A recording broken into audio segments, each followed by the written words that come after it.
This week we're learning the Sikha of Shabbos Parshas Behar Bechukoisai of Tafshin Nun Aleph. Shabbos Mevorchim Reish Chodesh Sivan, and the Sikha can be found in Sefer HaSichas Tafshin Nun Aleph, Chelik Beis, page 535. The Rebbe starts off by saying that the idea of Reish Chodesh Sivan, which gets its bracha from Shabbos Kodesh Mevorchim HaChodesh, so the idea of Reish Chodesh Sivan says explicitly in the pasuk, "B'chodesh hashlishi." The pasuk tells us in the third month from when the Yidden left Mitzrayim, by Yom Hazeh, on this very day, referring to Reish Chodesh, Bo Midbar Sinai, the Yidden had arrived to Midbar Sinai. This was, of course, a few days before Matan Torah. Midbar Sinai is connected with Matan Torah. First of all, Sinai itself, as we know the famous words of the Mishnah, Moshe Kibel Torah mi Sinai. So Sinai is connected to the idea of Torah, and the idea of Midbar Sinai. So we also know that the Chazal tell us, why is it that the Torah was given specifically in a Midbar, in a desert? A desert is a place of Hefker. A desert is a place that's free for all, to indicate the idea that anybody that wants to come along and receive the Torah could come along and get it. And therefore, when the Yidden reached Midbar Sinai, Reish Chodesh Sivan, the place that is fitting for Matan Torah, that's when the ideas, the preparation for Matan Torah started. As the Gemara tells us, that right after Reish Chodesh, Moshe Rabbeinu started getting involved with the Yidden in preparing them for Kabbalah HaTorah, or to use the words of the Medrash, Omer HaKadosh Baruch Hu, Hashem said, now is the time that I could give them the Torah, now that they have arrived, which was referring again to Reish Chodesh Sivan. This is even more emphasized in the Kriya, in the Torah that we read very close to Matan Torah. As it's known, we have a rule that we always read Parshas B'Midbar Sinai just before Shavuos. And of course we start reading Parshas B'Midbar on the Mincha of this Shabbos, of the Shabbos before, because Midbar Sinai, the place where the Yidden have arrived on Reish Chodesh Sivan, is the place that's most fitting for Matan Torah. So the Rebbe explains in Seif Beis, we could further explain the idea of Midbar Sinai, why specifically the Torah is connected with the idea of a Midbar in connection to Matan Torah, in the following way. Midbar, as we said before already, is a place of Hefker, a free-for-all. It's a place where there is nobody that has ownership. It's not the ownership of an individual, and not even the ownership of many people together. As in a Reshus HaRabim. A Reshus HaRabim we may translate as a Reshus that's in the domain and the ownership of many people together. A Midbar, on the other hand, has absolutely no one that's the owner. And because there's no ownership over the Midbar, that's why anybody that wants could come along and acquire and take anything that's in the Midbar. In a similar way we say regarding Torah, anybody that wants to come along could come and get the Torah. The question, however, that Rebbe asks is, why is it that we're emphasizing the idea of Hefker? You would assume, the way it seems like, is the way the Eibishter gave the Torah to the Yidden is not that the Eibishter had removed his ownership from the Torah, which we call Torah Soy, it's his Torah, and just made it free for all, as if it's something that has no owner and anybody could come along and acquire it. Instead, regarding Torah, we say, Nosan lanu es Torasoi. That means the Eibishter gave us the Torah. The Eibishter gave us the Torah in a way that it becomes ours without us having to do any kinyan, without us having to do any sort of pu'ula, any sort of act of acquiring. Every single Yid, from great to small, from old to young, even a child who was just born, because he is part of Kehilas Yaakov, he's part of the Jewish nation, automatically he inherits all of Torah. As the pasuk says, Torah tziva lanu Moshe, moirasha Kehilas Yaakov. If that's the case, we need to understand, why is it that we are emphasizing or connecting Torah to the idea of being given in a Midbar Sinai, When the Yidden come Reish Chodesh Sivan to Midbar Sinai, the Eibishter says, now is the time I can give them the Torah, because we're in a place of hefker, a place of free-for-all, a place of the Midbar. Why shouldn't it be, rather, in a place that's owned by all the Yidden together? A Rishus HaRabim would be an example of a place that's owned by many people together. Just like the Torah is being given over to the bailus, to the ownership of all Yidden. In other words, just to clarify the question, rather than giving it in a place that's free for all and has no owner, why shouldn't it be given in a place that's a shared property, a place that's shared by everyone, just like the Torah is given to us, to each and every Yid, that we should become the owners of the Torah. On the other hand, says the Rebbe in Siv Gimel, we need to understand, if we are already emphasizing the idea that Torah has such a strong connection with the Midbar, as we said, B'chodesh HaShlishi, in the third month, on this day of Rish Chodesh, the Yidden came to Har Sinai, to Midbar Sinai. Why is it that the fact of the Midbar is mainly highlighted in Parshas Bamidbar, the one that comes just before Shavuos, rather than in the Shabbos Mevorchim, in the Shabbos where we bench the Rish Chodesh of the day that Bo Midbar Sinai, the Shabbos that comes before Rish Chodesh? In other words, why isn't it emphasized in Parshas Behar Bechukoisai, as the kviyus of many years is that Behar Bechukoisai come together, as is this year? So the Rebbe is asking, it would seemingly be more fitting that in these Parshias, the aspect of Midbar should be emphasized. Why is that? So the Rebbe explains. The actual reason we read Parshas Bamidbar before Shavuos is not really so much to do with the reading of Bamidbar before Shavuos, as much as Ezra made a takana that we should be reading the toichacha, the curses of Chumash Vayikra, that is Parshas Bechukoisai basically, we should be reading that before Shavuos. So it's mainly Parshas Bechukoisai that needs to be read before Shavuos. The only reason we read Bamidbar before Shavuos is because we don't want to bring the curses so close. It should actually be the Shabbos before Shavuos. We want to put in a break and a pause between the curses and Shavuos. So in other words, the real takana, the real parsha that's connected to Shavuos, that was specifically instituted to read close to Shavuos, is mainly Parshas Bechukoisai, and in some years Behar Bechukoisai. So if that's the case, as the Rebbe is going to conclude the question, if we wanted to focus on the Midbar aspect, since Parshas Behar Bechukoisai is the ones that we're really reading before Shavuos, in essence, so shouldn't the Midbar aspect have been emphasized in these Parshias? In fact, says the Rebbe, the connections between Parshas Behar Bechukoisai to Matan Torah, we could see both in the name of the Parsha, in both Parshias, Behar and Bechukoisai, as well as in the content of the Parshias. So first of all, the name of the Parsha. The first Parsha is Behar Sinai. Of course, this is the mountain on which the Torah was given. Parshas Bechukoisai, the word Bechukoisai, also has the meaning of chakika, of something being engraved, hinting to the words on the luchos that were engraved on the luchos. And of course, the Aseres HaDibros also include all of Torah, Torah Shebeksav and Torah Sheba'al Peh, and anything that any diligent Talmud will come up with in the future are all included in the Aseres HaDibros. So Bechukoisai is clearly hinting to the concept of the Aseres HaDibros and all of Torah. So both Behar and Bechukoisai in their names are connected to Matan Torah, and so too when we look in the content of the Parsha.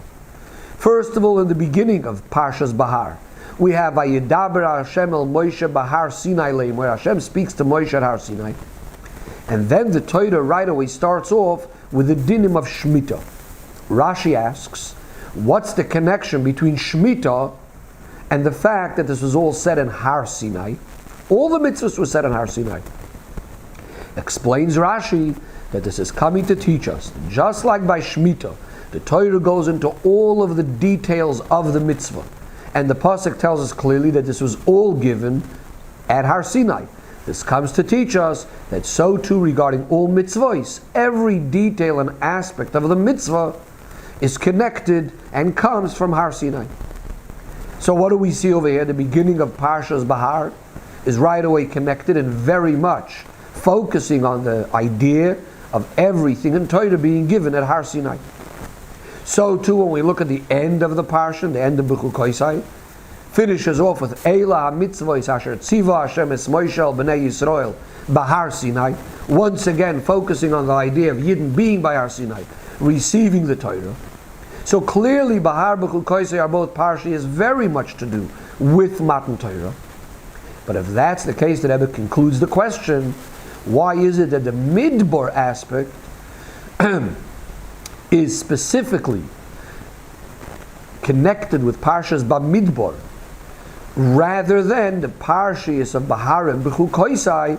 In other words, what do we read on the Shabbos Kodesh that benches the month of Rosh Chodesh Sivan, the month and the time when we came to Midbar Sinai?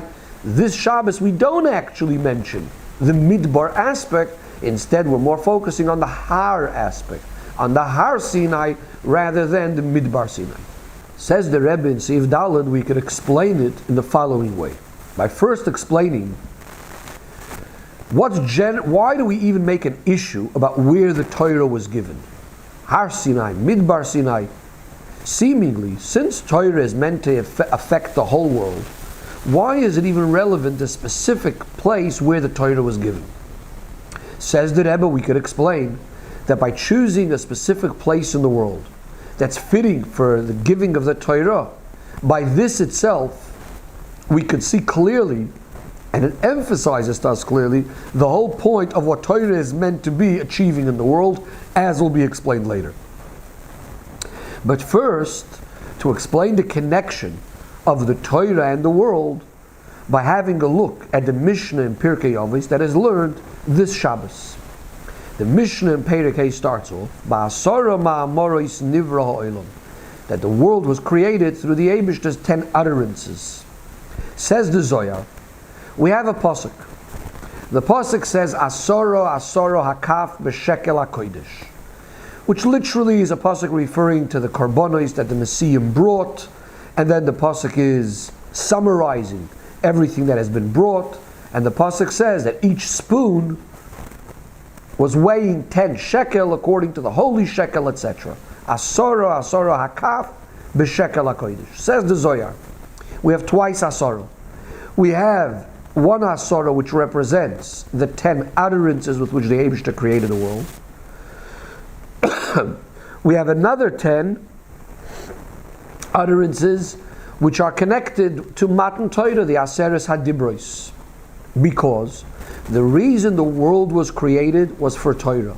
As long as Yidden are involved in Torah, the world can exist. As the pasuk says, Im loy brisi yoimim v'layla chukot shamayim va'aretz lo samti, which is understood as meaning that if not for the Eibishter giving us Torah and mitzvahs, the Eibishter wouldn't have created the world. And the Zohar concludes over there that dafka through Torah, this is what brings the peace into the world, similar to a Gemara that also tells us this idea that Kol HaTorah, all of Torah, was given to us to make peace in the world. What's the significance and the connection between the Asara Ma'amoros and the Aseres HaDibros? So the Rebbe explains that through the 10 sayings in Torah, that is the Aseres HaDibros, we reveal the Asara Ma'amoros, the 10 utterances, we reveal the koyach of the Eibishter, the way the Eibishter is creating the world. In other words, showing and revealing how the world, the Aseres HaDibros, the Asara Ma'amoros, is not an entity for itself. The world is not something that covers and blocks on Elikus. Rather, we are revealing that the whole point of the world is really only coming from and an expression from the words of Hashem through which the Eibishter created the world out of absolutely nothing and constantly creates the world. Because if these words would leave and stop for one moment, all of creation would go back to absolutely nothingness as before the creation, as the Alter Rebbe explains all of this in Tanya. So in other words, what is the relationship between the Asara Ma'amoros and the Aseres HaDibros. It's through the Aseres HaDibros, through Torah, that we come to reveal in the world how really the world is about the word of Hashem. More specifically, says the Rebbe in Sifei, is as the Mishnah continues and says, Ba'asara Ma'amoros Nivra Ha'olam. The Mishnah says that the Eibishter created the world through 10 sayings. Asks the Mishnah, why are we told that the world was created through 10 sayings? Surely the Eibishter could have created the world through one saying. So the Mishnah answers, this is in order to punish the Rishoyim, that they are destroying a world, not a world that it took one saying of Hashem to make, but a world that was created by 10 sayings of Hashem. So it's a bigger punishment. Similarly, on the other side, to give reward to the tzaddikim that are keeping up the world, a world that was created with 10 sayings.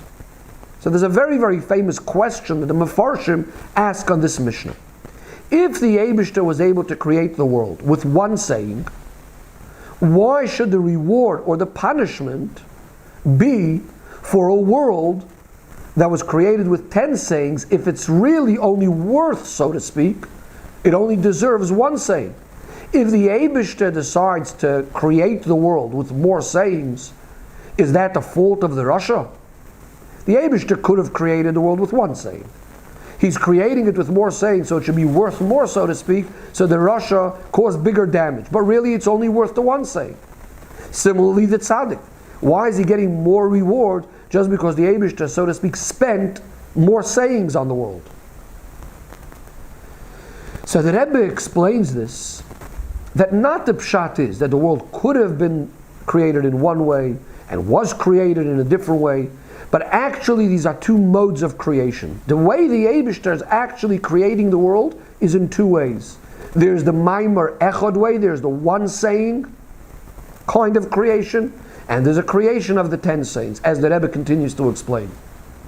With the one saying, with the Maimer Echad, that initial one saying, the Eibishter brought the world into existence, yesh me'ayin, something out of complete nothing. This is sort of the first material, the first substance, the first thing that's being created is just being brought into existence. Now this is something that's equal in all creations of the world, just the fact that they were brought out from nothingness. Then comes the Asara Ma'amoros, and here what's being created or being revealed is the specific shape and form and all the different details of every single creation, how they are different to each other. This comes by the division of the Asara Ma'amoros, of the 10 sayings, and furthermore, as the Alter Rebbe explains in Tanya, how each one of these 10 sayings is further broken down through means of various different combinations and how letters get exchanged for each other, as the Alter Rebbe brings from Kabbalah, Reish Lamed Aleph Sha'orim Panim Va'acher, which means to say that how every letter could be changed around for another letter in the Aleph base, a total of all of these different amounts of letters that it could be changed to. But every single thing in the world, every object in the world, is originating from those words and letters in the Asara Ma'amoros. Through this, all the details of creation came into being. So again, we have two things. We have the Maimer Echad, the first saying, or the one saying, which just creates the world generally without the details of the world. And then the Asara Ma'amoros is what's making the details. The difference between these two forms of creation is, in the way the Eibishter creates the world, b'Maimer Echad, that means bringing the world just into existence from absolutely nothing. Since the way the Eibishter creates the world, yesh me'ayin, is in a way that's, in a sense, a bit distant. The Eibishter is not revealing himself and not being felt in the Nivroim, in the creations, in their own individual qualities and details. So what's mainly being emphasized over here is the Eibishter's ability, that he is the one that could create things out of nothing. And that's the pshat, b'Maimer Echad Yachol Hiboros. What does it mean with one saying he could have created? He does create. What does it mean he could have created? In other words, with the one Maimer, what's mainly being felt is the Eibishter's ability, the Eibishter's power, that he is the only one that could create out of nothing. And what's being felt over here is not so much the creation as much as the Creator, as much as the Eibishter's koyach, the Eibishter's power was revealed over here. Whereas when we move down to the next mode of creation, ba'asara ma'amoris, all the details of creation, all the differences between them, every single thing with its own special character, here what's being emphasized is more the world. The Mitzi is the entity of the world. Ba'asara ma'amoris nivra ha'olam. Now there's a world that is felt, that is in existence. In other words, there's a creation over here that's giving importance and giving a special maila and chashivus in every single detail of the creation that was created through the 10 sayings, which are corresponding to the 10 spheroids, 10 separate character traits, which include, of course, all of the other things, all of the other details. So again, Maimer Echad, first of all, is one creating out of nothing and is more emphasizing the power of the Eibishter. It's not so much taking the world into consideration. Asara Ma'amoros is more about the world, the details of the world. It's more about feeling the special character and the quality of each detail in the world. Says the Rebbe in Seivov,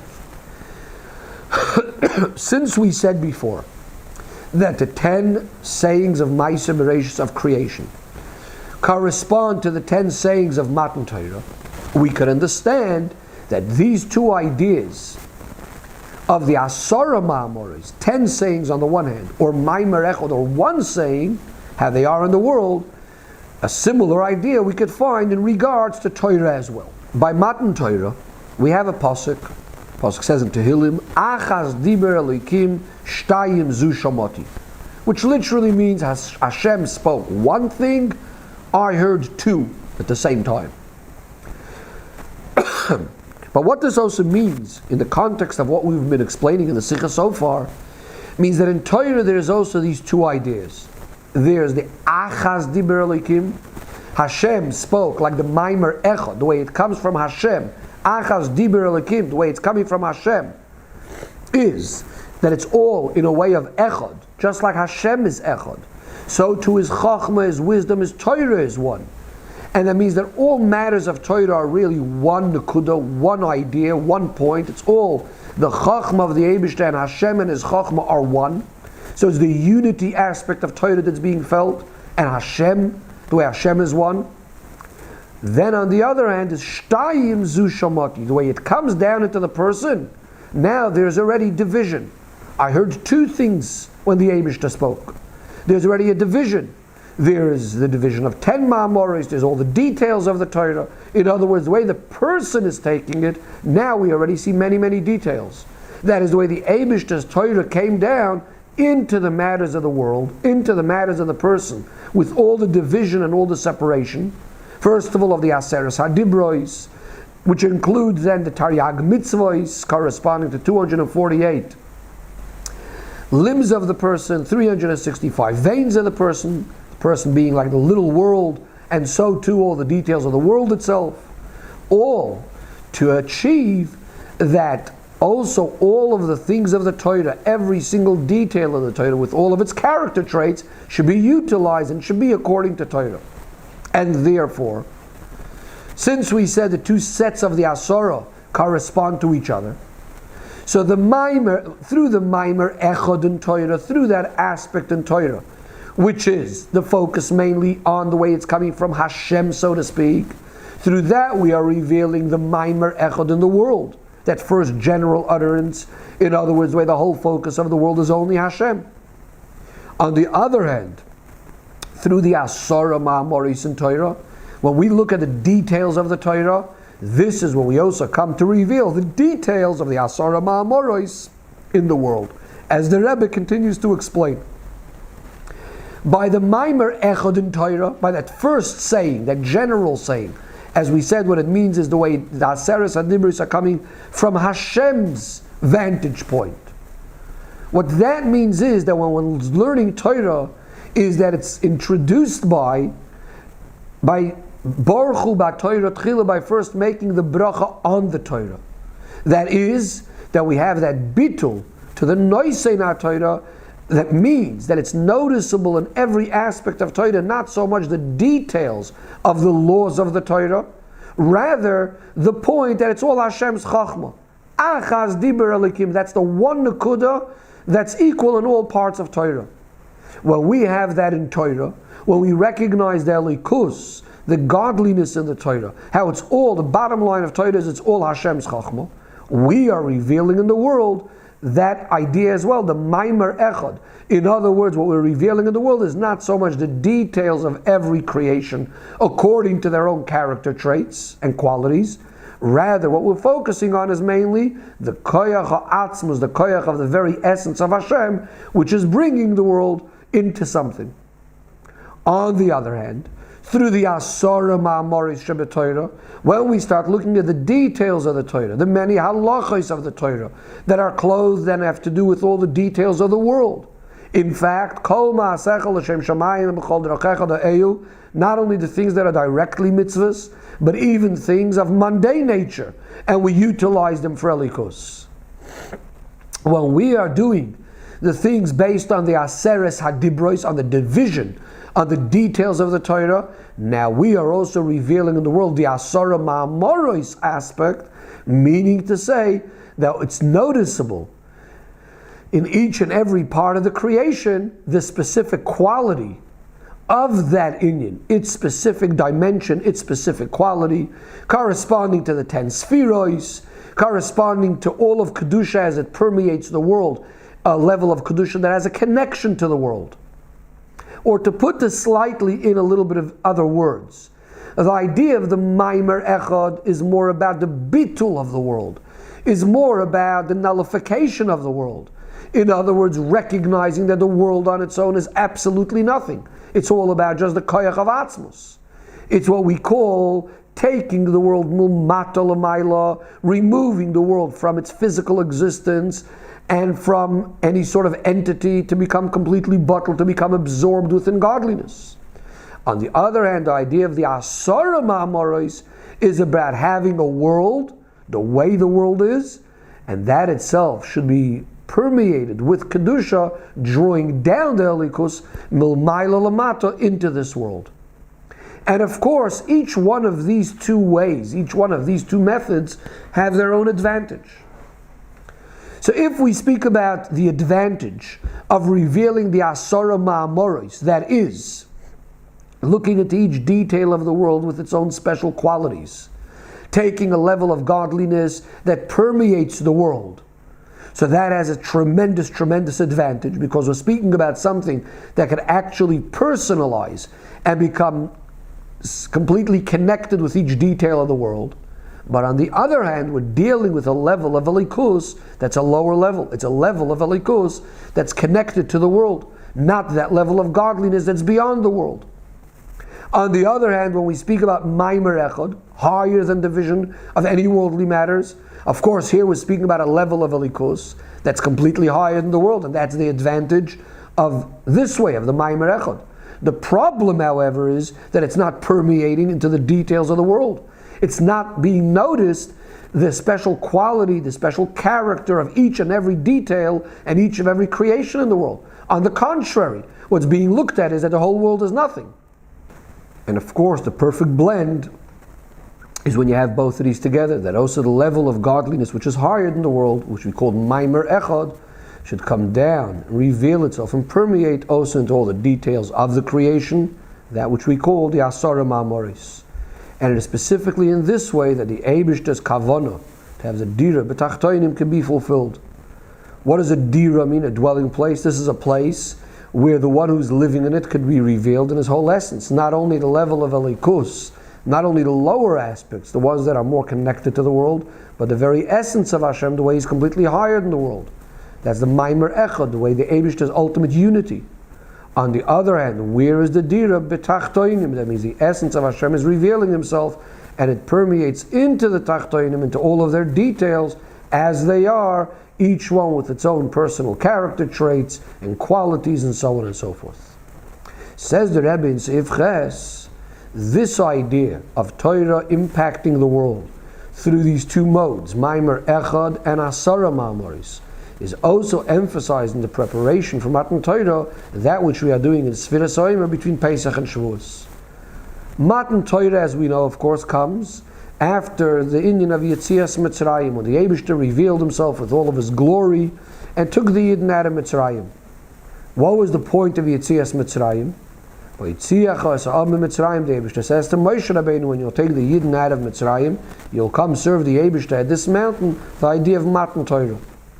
Since the point of Matan Torah is the bond, the unity between Elyonim and Tachtoinim, that the upper worlds and the upper spheres should be able to come down the Tachtoinim, and Tachtoinim should be able to go up above. And the real combination and connection is not in a way that the Elyon, the one up above, has to leave his level of superiority and being higher. And the Tachtoin is no longer going to be a Tachtoin, is not going to be a lowly object anymore, because then it's not a real Tachtoin anymore. The real proper chibur, the real meaning of Elyonim and Tachtoinim coming together is that the Elyon, the one on top, remains as great and as powerful as he was. The Tachtoin is still a Tachtoin, and that's the way and yet they're coming together. How do we achieve this? That's what we are doing in Sfiras Omer. Sfiras Omer, the Pasuk says, Usfartem lachem imachras HaShabbos, it should be counting from the day after Shabbos, which of course means after the first day of Yom Tov, counting 7 weeks and counting 50 days. What does this all mean in Avodas Adam? Mimacharas HaShabbos means that we have an avodah of bringing down the atzmos of the very, very essence of the Eibishter, that which is higher than any sort of division. And we need to bring the Eibishter down, that it should shine into the world. So it's the same idea we were speaking about before. We're taking the Eibishter, the idea of the Maimer Echad, the way the Eibishter is higher than the world, but Usfartem, we want to bring it, should be in a revealed way, in a shining way. The word Usfartem also means to shine into the details of the Midas, into Sheva Shabbosais, into the 7 weeks, 7 times 7. Of course, every week having 7 days, both within the person and in the world. Like the idea that we spoke before about Asara Ma'amoris, taking that level of godliness, which is higher than the world, but bringing it down into every detail of the world. Until finally it will be revealed, as we said, Tisperu, means shining, it also means revealed. It should come down, and what should be revealed is even the 50th level, what's called the 50th gate of wisdom, which is higher than the 49, which have more of a connection to the world. So by the end of the 49 days of Sfira, we now have even the 50th level, within the 50th level itself, not only the lower aspect of it, which still has some sort of connection to the other 49, and that's why it's also counted as part of, we call it Chamishim Yoim, because it's really also still connected to the other 49, but even that level that's completely higher than the 49, and that's similar to what we called before the Maimer Echad, that one level of godliness, the level that's higher than everything, which is revealed on the 50th day, which is of course the day of Shavuos. Says the Rebbe, we could add that in the Kviyus of this year, the way this year falls out, that we started counting Sfira on Moitzoi Shabbos. Mimocharas HaShabbos, day after Shabbos, also in the literal sense, and also being concluded on a Shabbos. So we have weeks that all start on Sunday, finishing on Shabbos, which is Timimois in the sense that they are complete, that they follow the order of creation, the order of the world. So now we have even more emphasized this idea that the Gilui of the Eibishter, the very essence of Hashem, is coming down also into the world as it's created in its normal way of creation. The 7 days of creation are all being filled with this great level of Kedusha with the Eibishter himself. Says the Rebbe in Seif Tes, this is even more emphasized in the specific Sfira of Rosh Chodesh Sivan, which we quoted before from the Pasuk, B'chodesh Ashlishi, the 3rd month. By Yoim Hazeh Bo Midbar Sinai, on this day they came to Midbar Sinai, referring to Rosh Chodesh Sivan. So the Rebbe explains that when we are in the 7th week, and the 3rd day of the 7th week, that's the day of Rosh Chodesh, is already the 3rd day of the 7th week of Sfira. So it's as if we sort of, the whole week entered already. We're in a sense completely prepared already for Matan Torah through Sfiras Omer, and the Rebbe explains why that is. When we have the third day in the 7th week of Sfiras Omer, that means we have now completed already 44 days of Sfiras Omer. We're up to the 45th day. 44 days of Sfiras Omer, in a sense, means that we have completed the avodah in refining our midos. Why is that? So the Rebbe brings, this is quoting from Likutei Torah, that 44 days is the idea of yenika, is the idea of drawing sustenance and feeding like a baby, feeding off its mother. The Rebbe explains, again based on the Likutei Torah, that just like we have the idea of milk that makes a child grow, the child is nursing and having its milk, it makes the child grow. In Avodas Hashem, this means that we are growing in the sense of elevating our midos. And how does this all happen? Is by drawing down what's called moichin diyanika. We're drawing down the level of the intellect that's helping feed and sustain and elevate the nefesh habahamis. What does the 44 days of Sfira have to do with it? Because Mem Dalet is the same letters as Dam. There's a Gemara that speaks about the idea, Dam Ne'ekar V'na'aseh Cholov. And the mother feeding a baby, it's the blood that has been transformed and became milk. And therefore, in a similar way over here, if we pass the 44, the Dam aspect of the Sfiras Omer, so we are now holding in a situation that we have this cholov, so to speak. The blood was transformed in a sense into milk, helping the baby grow in the context over here, meaning taking the nefesh habahamis and completely growing with it in the sense of elevating it and transforming it. Of course, once a baby finishes having its milk, then it's time that it could start having grain. So having the milk is like the time of Sfiras Omer, and the 44th day is like sort of the conclusion of that inyan. As we said, Mem Dalet is the same letters as Dam, which had turned into the Cholov, etc. Now that's the preparation for tasting the grain, which is the idea of Torah. Torah is compared to bread, and that is, of course, on Shavuos. So just to simplify what we just said in the last paragraph, is as much as Sfiras Omer generally is our preparation for Matan Torah, the Rebbe says at the end of 44 days of Sfiras Omer, and that's where Rosh Chodesh Sivan is, we're holding now the 45th day, so now in a sense, we sort of matured and are finished that first stage of growing in our Avodah, and we're ready for Matan Torah. And therefore, since we're finished basically refining all of our midos by bringing down that sort of energy and light that's more related to the midos, like the Asara Ma'amoris aspect, now we're ready to receive the higher level of oil, that 50th day, which is higher than the 49. It's like the Maimer Echad, that one great level of godliness, which is beyond it all, and that comes through the bitul that we have on Rosh Chodesh. Just like the moon, that becomes reduced and becomes like a little tiny dot. In a similar way, in our avodah represents our bitul, and now we are ready for the great gilui, which Rosh Chodesh is called Bayoim Hazeh. We are now ready for the gilui that's going to come on Shavuos, which is the 50th day. In fact, says the Rebbe in the brackets, really even on Lag BaOmer, we sort of, in a sense, concluded the main avodah of the midos already. Lag BaOmer is explained in Chassidus as the sphere of Hoid Sheba'Hoid, which is considered the last one of the main midos, within the body. So generally we know that the various different spheres and midos are related to different parts of the body. Hoid is considered the end of the main midos of the body, and then afterwards the spheres after Hoid, which is Yesod and Malchus, are really about the person having the impact or the influence outside of the body. And therefore, Hoid Sheba'Hoid really in a sense finished the main midos. And that's why on that day shines a very, very great oil that's also higher than all the details of the midos. And that too comes through this idea of bittul that we just spoke about. That's the idea of Hoid.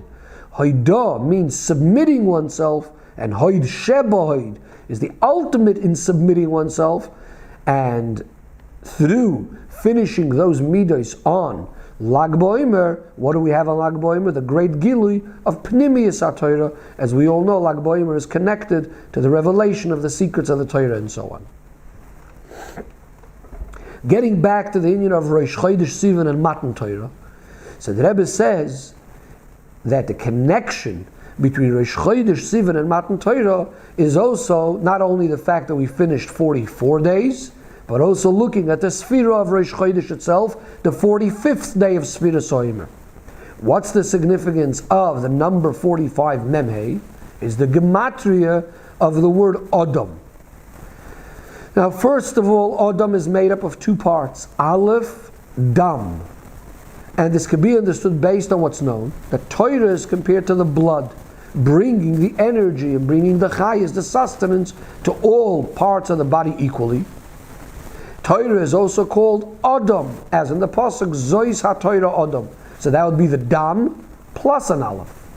What is the difference between if you just call it Torah Dam, the blood, or along with the Aleph? So the Rebbe explains. The Dam, just blood, would be referring to just like blood that comes down into all the parts of the body, is the idea of Torah, which we call Asara Ma'amora, is the details of the Torah, the halachos of the Torah. On the other hand, Adam, with the Aleph, is a remiss to the Maimer Echad in Torah, the aspect of the oneness in Torah, that aspect that's higher than division, like what we said before, Achaz Diber Elikim, that from Hashem's vantage point, from Hashem's perspective, it's a Nakuda of one, and that, how do we achieve that? That comes again through our bitul, our submission to the Eibishter, primarily in Avodas HaTfilah. Says the Rebbe via Shloimar and Sif Yud that this idea is also hinted in the Parshas that we read in the Torah on the Shabbos from which Rosh Chodesh Sivan gets its bracha. Parshas Behar Bechukoisai. Bahar, a mountain, of course, shows on greatness, on height.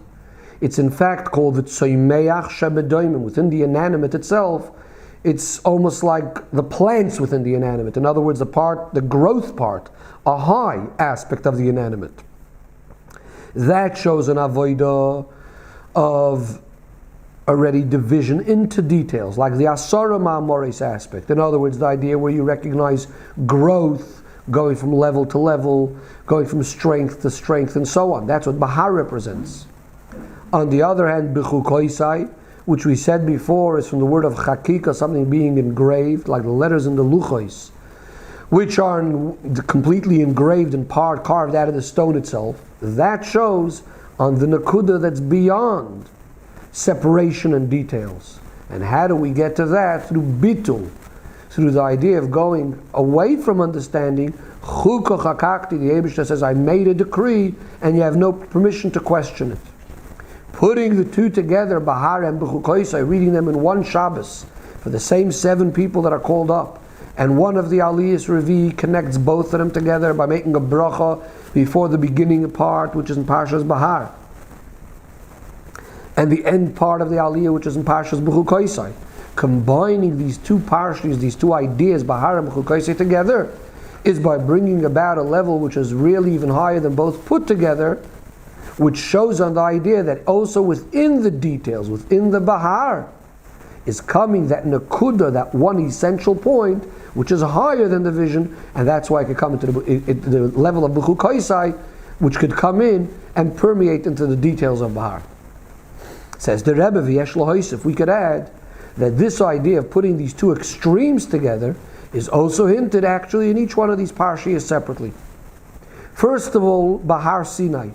The word Sinai is actually the same gematria as the word Sulam, a ladder.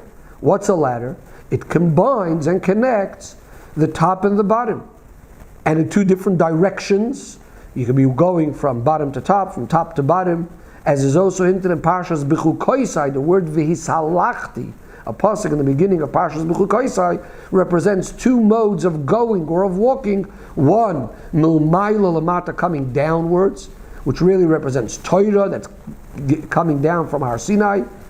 And then there's another type of going, milmata lamayla, going upwards, which is more like the idea of davening, a ladder of davening, which a Yid is climbing up to reach the Eibishter Kavayachol. And this is also emphasized in Moshe Rabbeinu going on up to Har Sinai, both to receive the Torah as well as to daven for Bnei Yisrael. Now the general difference between bringing something downwards, like Torah, which is the Eibishter Seichel and coming down into the person's understanding. On the other hand, going upwards, which is Tefillah, where a Yid needs to recognize before whom he is standing. He needs to nullify his own existence. These two ideas are similar to what we've been speaking about, Asara Ma'amoros and Maimer Echad. Asara Ma'amoros, we said, is more the idea of bringing godliness down into the world. There is a world and we're bringing Hashem into the world. On the other hand, Maimer Echad is more the idea of, so to speak, going up from the world, elevating the world, the idea of Bitul, or in this context now similar to the idea of Tefillah. Says the Rebbe in Seif Yud Aleph in a similar way, and even more so in Parshas Bamidbar, which we start reading in Mincha, of Shabbos Mevorchim Chodesh Sivan, and then we read the whole Parshas Bamidbar from beginning to end in the Shabbos before Shavuos. The word Midbar is also from the meaning of Dibur. Besides meaning a desert, Midbar can also mean speaking. Which speech are we talking about? Well, first of all, the speech of Torah, and second of all, the words of Tefillah, which are again these two different modes, Milmata L'mayla, bringing down the Torah down into this world, or us being elevated, going Milmata L'mayla. Or similar to the two things we said before about Asara Ma'amoros or Maimer Echad. Furthermore, the Rebbe says, the word Midbar, besides just meaning from the same shoirish as the idea of Dibur, Midbar with the first mem at the beginning of the letter, is first of all an indication on and represents the person. The person, the Midaber, the person that's the source of the speech. In Torah, what that would mean is, we're giving the person a certain chashivus, we're giving him a certain space. We're giving him a certain quality by the fact that he could speak words of Torah. In fact, as Chazal tell us, a person that sits and learns Torah, the Eibishter is sitting there opposite him and learning Torah with him. In other words, what's the main thing is the person's words, and the Eibishter is repeating after him. So which level of Torah is this? This is the level of Torah the way it relates to mankind, to the person. Asara Ma'amoros, as we said before. This is already a level of Torah that's involved with the world. On the other hand, we also have the meaning of the word midbar is actually with a chirik, the mem, which would make it, if we looked at it as from the shoirish of dibur, midaber, which would mean the talk or the words are coming out almost as if on their own by themselves. As if it's not a word or words on their own, but as if the words are coming out automatically. What does that mean? That the person has such bittul to the Eibishter that is the words of Hashem coming out from him, rather than his own words. Similar to what we say in davening. In the beginning of Shemoneh Esrei, we say, Hashem sefosai tiftach, ufi yagi tehilosecha. Hashem, you'll open my mouth, and the words will come out. Which the Gemara actually says that this pasuk is considered part of davening. It's one tefillah arich, that's all part of Shemoneh Esrei. So in a similar way, just like in davening, there's this idea of absolute bittul to the Eibishter, that it's not even my own words, it's Hashem's words. In a similar way we have in Torah as well, a concept called Tan L'shoini Imrosecha. I'm only repeating, Hashem, your words. So this is now the level of Torah that's higher than the person. That's the idea of the Maimer Echad. So again, Midbar could mean two things. Either Midaber, as in the human being, talking, and then the emphasis is on the person, or midaber, as if the words are coming out by themselves. It's Hashem putting the words in his mouth, which here the emphasis is on Hashem. And of course, as said before, the combination of both together is by having a level that's higher than both of these ideas put together. And that would be the idea of midbar with another meaning. An idea of a desert, but in a positive way. The pasuk says about a midbar, it's eretz asher lo yashav odom sham. It's a place, it's not inhabited by man. But it could also mean, rather than being lower than an inhabited place, it's higher than the whole concept of odom. The higher than humanity, or even than the dargas up above. And because of this level, it could combine these two things, that the Maimer Echad, that one saying, should be able to permeate into the Asara Ma'amoris, that even in the level of Torah that's higher than the person, should be Tan L'shoini Yimrasecha, that every single one of these highest and greatest levels of Torah should be able to permeate the person by him learning Torah in a way of understanding, and even coming up with new ideas in Torah, adding in Torah, which all adds even more and emphasizes even more this concept that whoever sits and learns, Hashem is learning. Right opposite him, that the person is coming up with chidushim in Torah, and the Eibishter, so to speak, is repeating the chidushim that came up from the person. Says the Rebbe V'yeshloimar, since the Seder of Avodah also in preparing for Matan Torah, in the Parshas is before Matan Torah, goes from the easier to the harder. So therefore in Parshas Behar Bechukoisai that we read in the Shabbos before Rosh Chodesh Sivan, before benching the Chodesh, here what we're mainly emphasizing is that there's two extremes. There's Parshas Behar, which represents a Metzias, which represents an entity and division. On the other hand, there's a Parshas Bechukoisai, which represents Bittul, an akudah that's higher than division.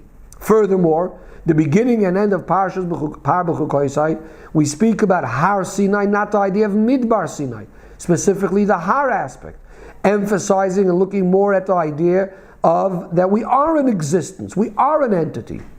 Comes Parshas Bamidbar that we read the Shabbos immediately before Matan Torah, and here is emphasized mainly the idea of combining and connecting these two extremes by a level that's higher than both of them, this level called Midbar, which is Lo Yashav Adam Sham, a place that's higher than being inhabited, a place that's greater than all of the Giluyim, the very, very highest and greatest levels. Says the Rebbe in Sif Yud Beis, now we can understand why the Torah is given in a Midbar, in a place of Hefker, as emphasized in the fact that Rosh Chodesh Sivan they came to Midbar Sinai, and we read the Shabbos before Shavuos, we read Parshas Bamidbar. We explained earlier that Midbar is a place of Hefker, that means a place that doesn't have any ownership, not like a Rishus Harabim, that is a place that's shared property. To explain what this all means in Torah, we could explain the following. A Rishus Harabim would represent a level of Torah that has already a connection to the idea of a Rabbim. 600,000 Yidden, like simply a Rishus Harabim is a place where 600,000 people pass, corresponding to the 600,000 letters of the Torah, and therefore we're dealing with a level or a thing that's lechatchila connected and in the ownership of the Rabbim, of the public. And this is the level which we spoke about before, Yerusha. True, Torah does come down as an inheritance. Moirosha Kehilas Yaakov, the level of Torah that's in some way connected to the Rabbim, connected to the world, connected to the Asara Ma'amoris. But then we have a level called the Midbar, the place of Hefker. This is a level of Torah that's completely higher than the world. This is the level of Torah where Torah and Hashem are one, the Maimer Echad, that based on this level it has absolutely no connection to the ownership of a Rabbim. The Eibishter, so to speak, is giving it up, making it free, and giving the ability that we could come along, whoever wants, could come along and also get this part of Torah. And this is why Torah is given in the Midbar, in a place of Hefker, to hint that the real shleimus of receiving Torah is when we are receiving also that level of Torah that's completely higher than having a connection to the world. So in order to receive it, the Eibishter has to give it in a place of Hefker. And the Rebbe says the real shleimus of the giving the Torah in this way will be specifically la'asid lavi when Mashiach comes. When Torah chadash me'iti teitzei, when new Torah will come out from me. Me'iti means the Torah of the Eibishter himself, the way the Eibishter is higher than any shaykhs to the world. And that's why it's given also in a way of teitzei. It's, so to speak, going out from the ownership, as it were, of the Eibishter. He's giving it up for whoever wants to come along and receive it. Based on this, we can also understand what the Pasuk goes on to say, B'chodesh HaShlishi, in the third month, on this day they came to Midbar Sinai, and because of this, Vayichan Sham Yisrael, the Yidden camped over there. We know that Vayichan is in singular, Ke'ish Echad B'leiv Echad. Chazal tell us that because the Yidden at this point hated Machloikas and were loving Shalom, they all camped as one. Now is the time I can give them the Torah. Because in order to receive the Torah that's higher than the world and higher than the person, it's a level that's coming from a place of Hefker. The person has to go out of his own entity. He has to make himself like a midbar and like hefker. He has to become himself completely nullified, and this bittul first and foremost expresses itself by negating machloikas, by loving peace, because of course the whole reason for machloikas is all comes from a feeling of self. And in that way he becomes deserving and fitting to receive the level of Torah that's completely higher than the world and given in a place of hefker.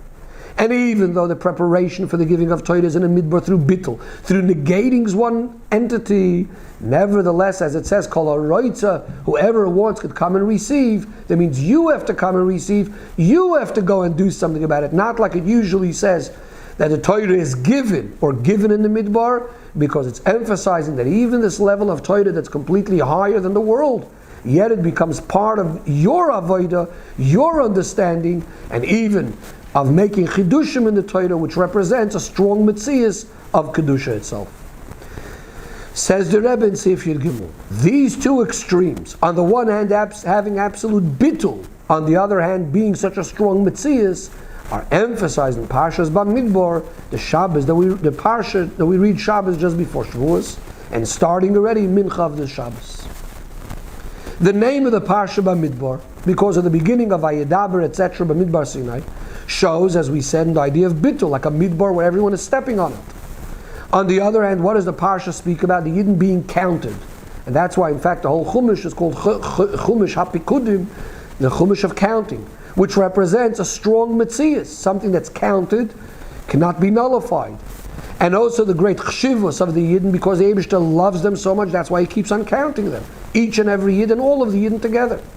Says the Rebbe, these two extremes are also emphasized in the two reasons why we read Parshas Bamidbar before Shavuos. On the one hand, we want to speak about the fact that the Torah is given in a midbar. On the other hand, we want to interrupt between the curses in Bechukoisai and Shavuos. When we speak about the fact that the Torah is given in a midbar in a place of hefker, here we're focusing more on the bittul aspect. That's like the maimer echad. You're making yourself like a midbar. You're making yourself like hefker. On the other hand, the fact that we are separating between the curses and Bechukoisai to Shavuos, here we're focusing on the metzias of the Yid. Because the reason why we're interrupting simply is because Torah is the source for all brachos, as is also seen in the fact that the Torah starts with a beis, which is the Rosh Hashanah of bracha, starting with the most important bracha, which is also seen in the shape of the letter beis. It's closed from all sides, besides open from one side, hinting to the idea that the world is created by the Eibishter in a way that's surrounded from three sides. It says that the Ruach Tzvoin is the northern side of the world. The Eibishter didn't complete, so that a Yid through his avodah should complete it and finish it off, which emphasizes the maila and the strength of the person, that he is the one that could complete and make the world a completely closed off place, not allowing any breaches, any broken places. Similar to when the base is closed off, it becomes like a final mem, like a schloss mem. As in the pasuk, Lemar Beha, literally meaning the one who increases authority. But that's a pasuk with the mem, even though it's in the middle of the word, it's actually a schloss mem, a final mem, in the middle of a word, which we are told that that's a remes to the geula. That's accomplished through the avodah of the Yid by bringing the aleph, the alufay shaloilam, the master of the world, into the goyla, making it geula. In a similar way over here, it's the Yid's avodah to complete and to bring the elikus into the world, making it a complete place. Concludes the Rebbe in Sif Yud Aleph to connect all of this with a practical ayah with things that are very timely. First of all, to be makil keilos, to be many Yidden together in the shuls and the Bati Medrash to learn Torah publicly, including Hamidu Talmidim Harbe, as it says in Pirkei Avos, making and increasing lots of students. If this applies every Shabbos, surely the Shabbos from which Zman Matan Torah Seinu is getting its bracha, of course, this is so important. Secondly, to be ma'oider, to point out and to be mezares in every single place that the Aseres Adibris and Zman Matan Torah Seinu in all the shuls, all the children should come, even the smallest one, even the babies in the cribs, that they are the guarantors for Kabbalah Satoira, as we say, Boneinu Ervim Yisana, they are our guarantors.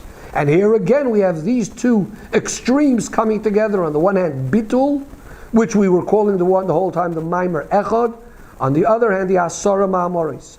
On the one hand, we're emphasizing bittul by the fact that all Yidden are uniting together, making this big hakel, gathering together, uniting all Yidden, men, women, and children by reading the Aseres HaDibros. We're not only uniting with people that are on our level of limud HaTorah, like learning Torah, but even with little tiny children. All of us together coming to shul, which represents bittul. On the other hand, together with the bittul, by uniting with each and every Yid, we also represent the metzius of every Yid. As every single Yid is important on his own, as we spoke before about the idea of counting, that every Yid receives the Torah, every Yid understands the Torah according to his level, every Yid is coming up with chidushim in Torah according to his own level. It says the Rebbe in Seif Tezvav Yehi Ratzoin, may it be the will of Hashem, and this is the main thing, that the achlata to add in the achdus of Yidden as a preparation for receiving of Torah, as we said, hating machloikas and loving shalom, should hasten and bring even quicker the nullification of the galus which came because of the opposite of Avos Yisrael, and getting rid of the cause will automatically get rid of the effect, the galus, and immediately we'll have the Gula Amitis V'Ashlema through Mashiach Tzidkenu, when we'll have the complete union of Matan Torah, Torah Chadash Amiti, Teitzei, and simply that even before Zmat Matan Torah Seinu, before Rosh Chodesh Sivan, standing in Shabbos Mevarchim Chodesh Sivan, standing on the Shabbos of Behar Bechukoisai will be zoichet to the fulfillment of the promise. And what the Torah says in Parshas Behar, Ki Savoyu Elar, it's coming into the land. And at the beginning of Parshas Bechukoisai, that the land will give its produce, and the trees will give its fruit. And as we're told in the Gemara, that Eretz Yisrael will produce bread rolls and woolen garments, and even the barren trees will have fruits. And in continuation to this, we come to the Sefer HaPikudim, the Sefer of counting, when the Yidden will be counted, all the Yidden and every single individual, similar to the pasuk of the Atam Kaluktu Lechadecha B'nei Yisrael, that every Yid will be gathered by the Eibishter. We all become one Metzias, one call, and the 10th counting we'll have, together with the 10th song and the 10th para, Asiri Yakodesh, through, as the Rambam says, through Melech HaMashiach may be revealed speedily. Amin Keni Yiratzayin. And the take it from the Yad Mamish, we'll see that Mashiach Tzidkenu is already amongst us. That each and every one of us could point with our finger and say, Hinei Zeh HaMelech HaMashiach, behold, here is Mashiach, and that he has already come. And in continuation to this, we come to Zman Matan Torah Seinu, B'tachlis HaShleimus, in our holy land in Yerushalayim, Ira Kodesh, in Hara Kodesh, in the Beis HaMikdash, in the Kodesh HaKadoshim, where the Oren and the Luchos are, which are in the way of Bechukoisai engraved, and including also with the new Torah that will be coming from the Eibishter, through Mashiach that will teach Torah to the whole nation, and the learning of Torah ultimately from the Eibishter himself. Me'iti, from the Eibishter, as the Pasuk says, people won't be teaching each other because everyone will know me, the Eibishter, and the Eibishter will no longer be concealed. We'll all be able to see godliness, take it from miyad mamash.